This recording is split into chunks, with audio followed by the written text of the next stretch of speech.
grande debate que se tem hoje em macroeconomia é saber se a economia americana entrou ou não em recessão. Mas teve um indicador que acabou ficando bastante famoso e que tomou os noticiários nos últimos tempos, chamado de Sum Rule, né? Criado pela Claudia Sum, que trabalhou no Fed. E basicamente é um indicador que acabou acendendo o sinal vermelho nos últimos dias para sugerir que a economia americana já tenha entrado em recessão. Isso foi até pauta de uma pergunta de uma repórter quando teve a última reunião do Fed, perguntando sobre o próprio Sum Rule, né? E obviamente que o Jerome Powell sempre dá aquela resposta bastante genérica para dizer que está aguardando mais dados para ficar confiante, mas que tem isso no radar. Isso acabou trazendo bastante atenção para esse tipo de indicador. Ela ficou bastante famosa, inclusive, mas só para te dar uma explicação básica, o Sum Rule ele é um indicador que analisa a taxa de desemprego mensalmente, que é divulgada pelo BLS, o Bureau of Labor Statistics. Como ele funciona? Você pega a média móvel de 3 meses da taxa de desemprego, para tentar dar uma suavizada, né, naquelas flutuações de curto prazo, e você tentar identificar um pouco melhor as tendências. E aí você compara essa média móvel com a mínima dos 12 meses anteriores. E aí, qual que é o critério para você saber se está em recessão ou não? Se a média móvel dessa taxa de desemprego aumentar em 0,5 ponto percentual, né, mais de 0,5, ele acaba sinalizando o início de uma recessão. Então, quando você viu nas últimas vezes, ele acabou mostrando ali algo que ia acontecer ou já estava acontecendo. Enfim, isso é como funciona o indicador. Significa que nós estamos em recessão? Então agora essa é a parte mais interessante, porque a própria Claudia Sum, que apareceu recentemente, que ela acabou ficando bastante famosa, ela deu uma entrevista para um dos canais que eu acompanho, que é o Blockworks Macro, e foi muito interessante. Queria passar para você as impressões que eu tive dessa entrevista para você ver o quão complicado pode ser você fazer uma análise macroeconômica de forma correta.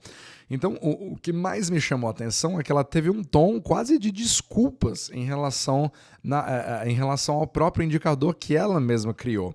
Porque quando ela apareceu na entrevista, ela explicou um pouquinho de como que essa ferramenta deveria ter sido usada. Então, ela trabalhava no Fed, ela viu vários números e ela queria criar alguma ferramenta que pudesse ser mais prática na implementação de uma política fiscal. Mas ela deixou claro que não foi bem o intuito de criar o Sum Rule para uma política monetária. Por quê? Porque a política fiscal, segundo ela, tem uma aplicação muito mais rápida, onde você tem uma injeção de capital, você pode fazer um corte de tributação, você pode fazer alguma política que tenha efetividade de forma mais rápida, certo? Agora, quando você vê as políticas monetárias, você precisa esperar meses para que alguma coisa realmente possa surtir ou não efeito. A gente fala bastante nesse podcast que não é bem assim, mas enfim, vamos pegar pelo valor de face. Então, ela mesma acabou, durante a sua própria explicação para o canal de como que o seu próprio indicador funcionava, ela já vinha criando meio que um tom de desculpas e que dizendo a seguinte coisa: olha, baseado no que eu mesmo estou vendo com os indicadores que eu vejo hoje na economia americana, apesar do Sum Rule ter acendido o sinal, eu não vejo que a economia americana esteja em recessão. Então, ela mesma admitiu que a própria ferramenta que ela criou, entre aspas, falhou, certo?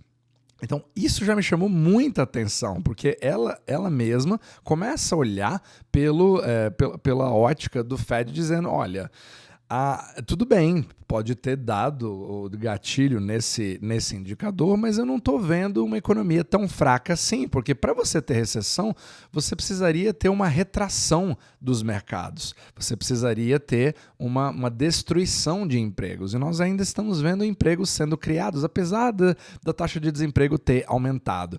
Por outro lado, eu também vejo que o consumo continua acontecendo, ele deveria retrair, e eu não estou vendo isso. Portanto, a própria ferramenta que eu criei, ela não funciona. Ela deveria, talvez a gente precise rever os conceitos, até porque nós tivemos uma pandemia que mudou bastante todo o conceito. Então ela usou bastante dessa... eu fiquei até surpreso, porque ela foi teoricamente honesta, né? Porque ela poderia nadar de braçada, falando que, não, ó, tá vendo a ferramenta que eu criei? Ela serve para dizer que nós estamos numa recessão.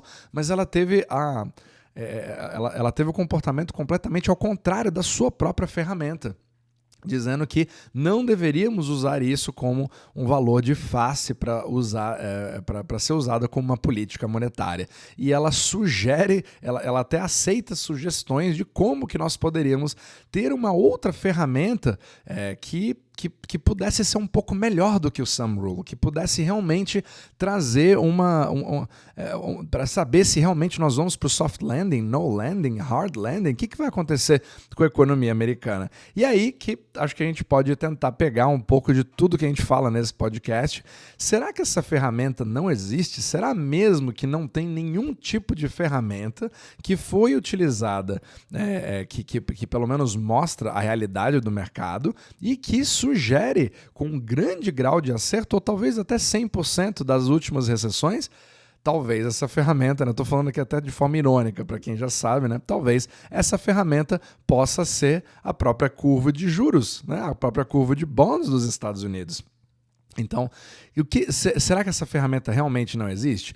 Então, o que eu quero passar aqui é um pouco do contraste em relação ao que alguém que trabalhou no Fed, ou a forma que eles pensam, né, ou pelo menos mostram pensar, em relação a quem está no real mercado. O que eu quero dizer com isso? O Fed em si, ou qualquer banco central, ele não tem um prejuízo direto por uma má decisão, seja monetária, muitas vezes você percebe a correção da narrativa para que você não se contradiga, para que você não perca a sua reputação em relação à economia real. Na verdade, o Fed ele nem quer passar muito por cima das expectativas que o mercado já criou. É como se fosse o contrário, né? Você, na verdade, gostaria de agradar os mercados e não trazer muitas surpresas, mas ao mesmo tempo você quer criar o papel de liderança. Sendo que, no outro lado, você tem uma curva de bonds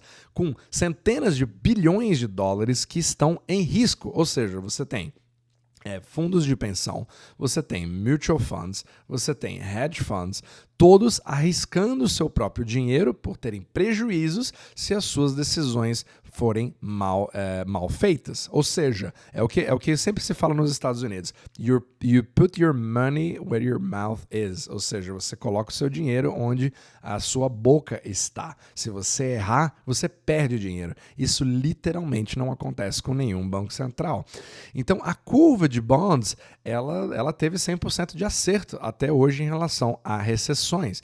Só que o mais interessante é que você percebe que o Fed ele nunca usa isso como uma ferramenta e nem cita isso nas suas próprias reuniões. Porque se você parar para pensar, quando você vê todas as atas de reuniões passadas em relação ao que o Fed fala sobre a curva de bonds, você tem muito mais uma expectativa de transmissibilidade de políticas monetárias, ou seja, se eu mudo a taxa de juros, a curva tem que me acompanhar, começando pelos títulos de curto prazo, porque aí, obviamente os bancos eles vão ter um controle, eles não vão querer, né, emprestar para a economia real por um juro menor do que ele já pega comigo, seria mais ou menos esse o pensamento, né, para fazer aquela tabelinha, mas ao longo do tempo os juros de longo prazo também deveriam começar a subir. Quanto mais o prazo aumenta, mais os juros sobem.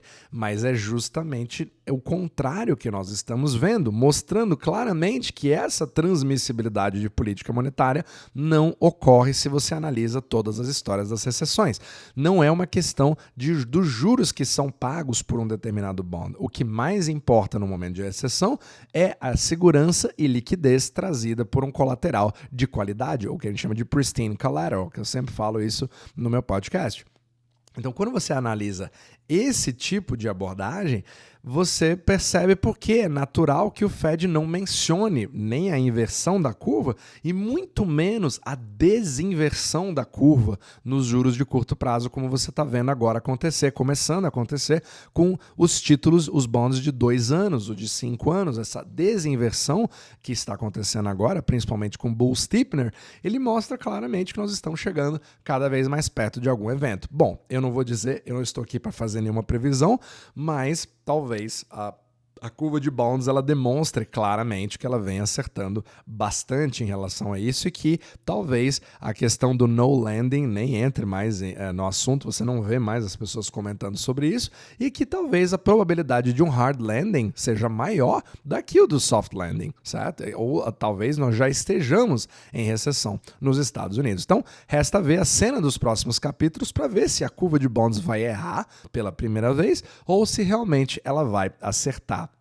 Mas uma coisa é certa, o Fed sempre ignora a ponta longa da curva porque acaba não entrando na narrativa. Se a curva fizesse um bear steepening, ou seja, os títulos de longo prazo começassem a subir drasticamente nos seus juros, você veria imediatamente uma inserção disso na narrativa do Fed, mostrando a transmissibilidade que aconteceu a partir de agora. Só que, infelizmente, ou felizmente, a história mostra que não é assim que funciona e não foi nada disso que aconteceu nas últimas vezes. Então você acaba deixando isso para lá. Então eu queria te passar isso como uma ferramenta para você ver a complexidade do que é uma narrativa, do que é uma ferramenta de um funcionário que trabalhou em um banco central para ver, para poder prever uma recessão da forma que é pensada pelo Banco Central, mas focada na política fiscal e não na monetária, e como que a curva de juros é bastante ignorada pelo Fed e por outros bancos centrais ao redor do mundo. E tudo isso modificou muito justamente depois de 2008, como eu sempre falei no podcast. Você teve uma mudança drástica na forma que todo o sistema monetário mundial funciona depois de 2008, focado principalmente nos títulos da dívida pública, como a maior segurança e liquidez, coisa que antigamente não tinha. Então, aquele poder que se tinha antes de transmissibilidade, ele não se traduz mais depois de 2008. E aí a coisa fica cada vez mais complexa para você prever os ciclos econômicos. Mas uma coisa é certa, até é uma das posições, inclusive, do Jeff Snyder, não importa o que aconteça, não importa que você tenha uma pandemia, que isso mude as coisas no curto prazo, que isso bagunce completamente todos os tipos de indicador, você continua tendo um ciclo econômico, só que esse ciclo econômico está bem mais lento do que você veria normalmente, mas ele não deixa de ser um ciclo e não deixa de ter as suas fases. Então, vamos ver quem está certo nessa história, vamos acompanhar aí o choque das teorias, porque cada vez mais perto nós estamos chegando diante de algum evento. Pode ser um hard landing, pode ser um soft landing, pode ser um no landing, mas a gente vai vendo a partir de agora como esses números vão mudando. E principalmente quando você considera o desemprego americano como um dos maiores indicadores no uso do Sam Rule, e você vê o passado de que, mesmo que essas pequenas alterações, elas acabam sendo não percebidas, porque quando você tem uma recessão, esse número explode de uma hora para outra. Sempre foi assim em todas as outras recessões e parece que não, dessa vez não é absolutamente nada diferente até agora.